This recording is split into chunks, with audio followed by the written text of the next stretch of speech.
Oh, kumain kang mabuti ah. Ito pa ang ulam. Masustansya yan. Oh, kumusta Mare? Ay, Kumusta Petra? Makain pala kayo. Sarap ng ulam. ay, napakamatamlay itong anak ko. At tingnan mo, payat-payat pa.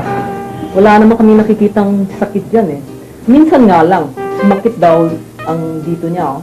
Mukhang namamaga ang kulani. Eh, di ba't senyales siya na may impeksyon ng bata? Ewan ko ba, wala naman kami nakikitang problema eh. Naku, baka may primary complex ang anak mo.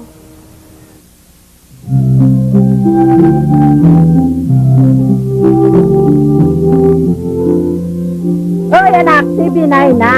TV99, nanay. TV99. Yay, TV99. TV99, ang programang pangkalusugan para sa mga nanay, mga tatay at iba pang kasambahay. Sumasa inyo hatid ng DOH at ng JICA.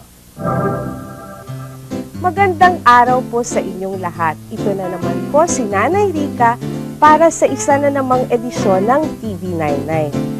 Ang kalusugan ng ating pamilya ay napaka-importante kaya't mahalagang masubaybayan ito ng mabuti. Maraming kumakalat na sakit sa ating paligid at isa na rito ang tinatawag na tuberculosis o TB. Kapag ang bata ang dinapuan nito, maaari siyang magkaroon ng tinatawag na primary complex. Ito ang ating pag-uusapan ngayon. Sa ating pamumuhay sa araw-araw, bukas tayo sa iba't ibang klaseng mikrobyo na nagdadala ng iba't ibang sakit. Hindi natin nakikita ang mga mikrobyong ito kaya't madaling lumaganap ang sakit. Isa sa mga nakakahawang sakit ay ang tuberculosis. Ang tuberculosis ay isang sakit na nakakahawa. Ito ay sanhi ng isang bakterya na ang tawag ay Mycobacterium tuberculosis. Karaniwang naapektuhan ang baga ng tao. Lubang nakakahawa ang tuberculosis sa pamamagitan ng pag-ubo ng isang taong may tuberculosis ay maaring malanghap natin ang mikrobyo na taglay sa ubong nun. Ang ating katawan ay may sariling panlaban sa mga mikrobyong nagdadala ng sakit. Ito ang ating immune system. Kaya't ang mga taong nagkakaroon ng impeksyon ng TB ay maaaring hindi kaagad magkaroon ng sakit na TB. Sa makatuwid sa mga batang nahawa sa isang taong may tuberculosis, may pagkakataon na masugpo niya ang impeksyon, medyo namamaga ang kanilang mga kulani. At ang kulani ay isang palatandaan na nilalabanan ng ating katawan ang impeksyon katulad ng tuberculosis. Sa mga kabataan, ito ay nag-uumpisa sa tinatawag natin primary complex. So namamahinga yung ating impeksyon sa loob ng ating katawan. Subalit sa ating paglaki ng mga bata dahil sa pagbaba ng resistensya dahil sa kakulangan sa nutrisyon o kaya sa stress ay maaaring ma-reactivate yung tinatawag nating reactivation kaya nagkakaroon ng tuberculosis sa baga ang isang adult o matanda. Ang Pilipinas ay isa sa pinakamaraming kaso ng TB.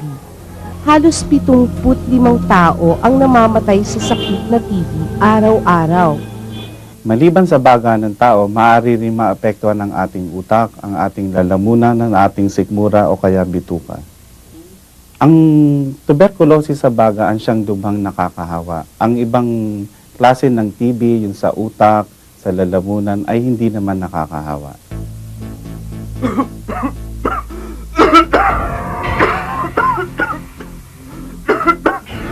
Ang TB ay naipapasa sa pamamagitan ng pag-ubo, pag-ahing o pagdura ng isang taong may TB.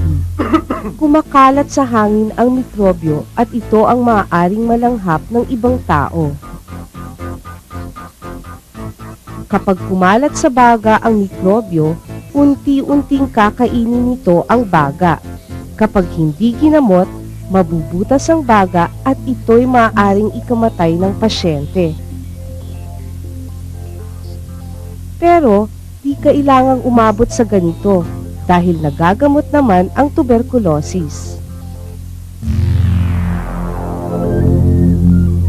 ang Department of Health ay naglunsad ng isang programa para sugpuin ang TB at tigilan ang pagkalat pa nito. Ang TB Alert ay isang kampanya ng Kagawaran ng Kalusugan para nang sa ganon ng mga taong may tuberculosis ay kaagad pumunta o sumangguni sa amin sa health center. Ito ang mga sintomas ng TB. Ito ang pag-ubo na hindi naman dulot ng trangkaso o ibang sakit na tumatagal ng 2 linggo o lampas pa. Ang pagdura ng plemang may kasamang dugo, pamamayat, pagkawala ng gana, mayat mayang pagkakaroon ng lagnat o kaya't lagnat na di nawawala. Pag naghihinala ang mga magulang o kaya kung sino man yung nag-aalaga sa bata, na yung mga sinabi natin, pamamayat, hindi nagtataas ng timbang, tumatagal na ubo na more than 2 weeks, naglalagnat o kaya lumalaki yung mga kulani. Pag nakikita na ng mga magulang ito, kung sino man na nag-aalaga at nag-aaruga sa bata, dapat dalhin agad nila sa doktor o kaya dun sa pinakamalapit nilang health center ang kanilang anak. Saan tayo pupunta, inay? Sa health center, patitingin kita. Baka may sakit ka na at hindi pa natin nalalaman. Mahirap na, hindi ba? Halika na.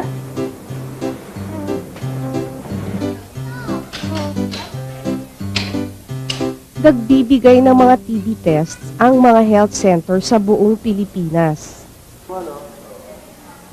Isa sa mga paraan ng pag-examine kung may TB ang isang tao ay ang tinatawag na sputum exam. Ito ay ginagawa sa mga taong nagpapakita na ng sintomas sa pag-ubo at pagdura ng plema. Ito yung pag-e-examina ng sputum o plema sa ilalim ng microscope para makita kung naroon na ang TB bacilli. Bukod dito, maaaring hingan din ng chest x-ray ang isang pasyente. Hindi nga lang ito available sa health center, pero maaari kayong magpa-x-ray sa isang diagnostic clinic. Dito makikita kung aktibo na ang mikrobyo sa pag-atake sa baga. Para sa mga bata, ang karaniwan na ginagawa ay yung skin test o kaya tinatawag natin tuberculin testing. Sa bata, simula pa lang ng infeksyon, nilalabanan na ng T-cells ng ating katawan yung mikrobyo. At ang pagka-aktibo ng T-cells ang nakikita natin sa skin test o yung tuberculin testing na sinasabi natin. Usually yon binabasa pagkaraan ng 48 to 72 hours. At ang binabasa namin ay yung bukol o kaya induration, hindi yung pamumula. Maaring hindi tiyak ang resulta ng skin test, lalo na kung ang pasyente ay edad 5 taon pababa. Ito ay dahil sa ineksyong BCG na ibinibigay sa mga bagong panganak na sanggol. Ang bakunang ito ay laban sa TB sa lalamunan, sa utak at buto. Ang tuberculin test hindi talaga conclusive, especially in children less than 5 years old. Kasi may mga pagsisiyasa at pagsusuri na nag-prove na within the first 5 years after a BCG, pagkaraan ng BCG, yung unang 5 taon, pwedeng magkaroon ka ng positive na tuberculin test na dahil dun sa BCG mo. Parang ang resultang nakikita mo ay yung resulta dahil sa BCG. Pero pagkaraan ng 5 taon, usually hindi na. At dahil dito, mahalagang bantayan ang bata para sa iba pang sintomas upang makatiyak kung may primary complex nga ang bata o wala.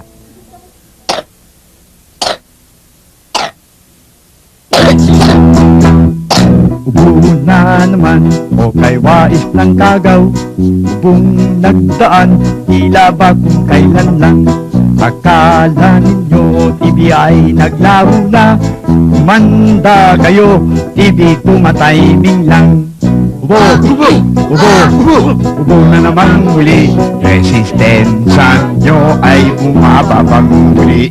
Ubo, ubo, ubo na namang muli. Hanggang TB ay naghahari. Doktora, ano po bang dapat inumin ng mga gamot ng anak ko? Narito po ang gamot na kailangan inumin ng inyong anak. Pero kailangan din pong magpatingin ng inyong buong pamilya.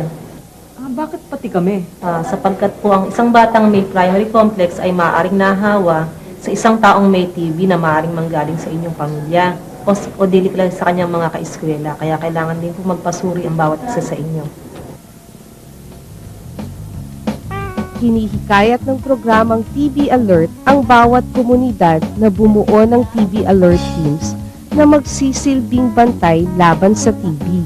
Our lecture for today is about tuberculosis. Now, will anybody please read the meaning of tuberculosis? Yes, please. Tuberculosis, infection of lungs caused by... Ang iba't ibang sektor ng lipunan, maging sa mga paaralan, ay may papel na gagampanan sa pagsugpo ng TB. Sa tingin ko, ang role ng teacher dito yung i-inform yung mga estudyante kung paano nakukuha, ano ba yung dapat nilang gawin. Halimbawa, meron silang kasamang may tuberculosis sa bahay, paano ang mga dapat nilang gawin. Preventive measures, yun ang pinaka-importante. Bawal ang dumura sa kalsada. Kasi nga po, pagka dumura ka at ikaw ay may sakit na TB, yung mikrobyo doon ay sumasama sa hangin at pag dumaan, may dumadong tao na mahina ang resistensya, halimbawa pala inom, pala sigarilyo, o kaya kulang ng sustansya ang katawan, madali siyang kakapitan ng mikrobyo yon. Sa mga paaralan, mahalagang maituro ng mga health educators sa mga guro ang mga importanteng impormasyon ukol sa TB, nang sa gayon ang mga impormasyong ito ay maihatid sa kabataan. Dapat ay malaman ng bawat isa ang mga hakbang na dapat gawin kung sila ay may pinaghihinalaang may tuberculosis. Kapag nasiguro ng may TB ang isang tao, reresetahan siya ng doktor ng mga gamot. May ilang gamot na kailangang inumin ang isang TB patient. Ito ang isoniazid, rifampicin, at pyrazinamide. Importante sa gamutan sa isang may tuberculosis na tuloy-tuloy ang pag-inom hanggang matapos niya ang 6 na buwan na gamutan. Ang pagpalya ay hindi magandang halimbawa sapagkat maaaring magkaroon siya ng tinatawag natin drug-resistant tuberculosis na magiging mas magastos at mahirap ang paggagamot. Ang pinakamasama pa rito ay nagkakaroon ng ibang uri ng mga TB bacteria na hindi tinatalaban ng mga gamot natin ngayon. At kakalat ito sa iba pang tao. Paano pa natin gagamutin ang TB kung walang bisa ang ating mga gamot? Dito pumapasok ang DOTS o Directly Observed Treatment Short Course. Ginagamit ang DOTS di lang dito sa atin, kundi sa iba pang mga bayang tinutuligsa ng TB. Ito ay ang pagkakaroon na tinatawag na treatment partner ang isang pasyente na siyang magsisiguro na araw-araw ay naiinom ng pasyente ang gamot. Karaniwang health workers ang gumagawa nito. Importante po na binabantayan natin o directly observe para nang sa ganun ay nakakasiguro tayo na lahat ng itinustos nating gamot ay naiinom ng bawat pasyente. Sa ngayon ay halos buong Pilipinas na ang merong DOTS centers na tinatawag. Ang ibig sabihin nun, ang isang taong may matagal ng pag-ubo ay pumupunta sa health center na examine ng libre ang kanyang plema, mabibigyan siya ng gamot hanggang 6 na buwan na gamutan, at pangatlo ay malalaman niya pa kung siya ay gumagaling o hindi. Ano po ngayon ang magiging papel ng barangay para po dito sa TB alert na. sa TB Alert? Sa harapan po ninyo, araw-araw, pwede sa bahay ninyo, pwede dito sa barangay, iinumin po niya yung gamot na hawak ninyo. Kayo po ang titiyak na sila ay talagang uminom ng gamot. Yan. Mare! Mare, kumusta? Ano nang nangyari kay Petra? Naku, buti pala napatingnan ko na si Petra. Kung hindi ko pa malalaman na may primary complex siya at may TB ang mister ko. Naku, mabuti naman yan, pero huwag mo kalilimutan ng mga gamot. Hindi na namin makakalimutan pa inumin sila ng gamot. In fact, nagpa-DOTS na nga ang mister ko. Naku, maigi naman yan. Uy, pare, samahan mo naman ako doon kasi meron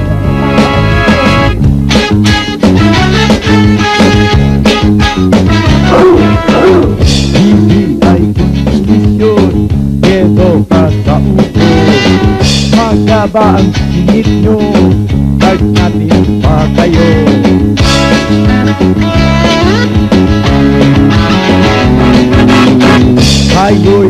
patingin na, baka may TB na. Astig itong mikrobyo, hirap panununan. Magmatinig ang ating mga mediko, payo nila'y sundan at gamot, huwag kalintaan. Yan ang patatandaan, ang tawag dyan, EOTF. Bisitahin ang iyong headquarter. Ipa, pag-inom ng gamot with water. Sama, buksain ang tuberculosis. Okay yan, buksain ang tuberculosis. Di na lalala ang TB, basta uminom ng gamot.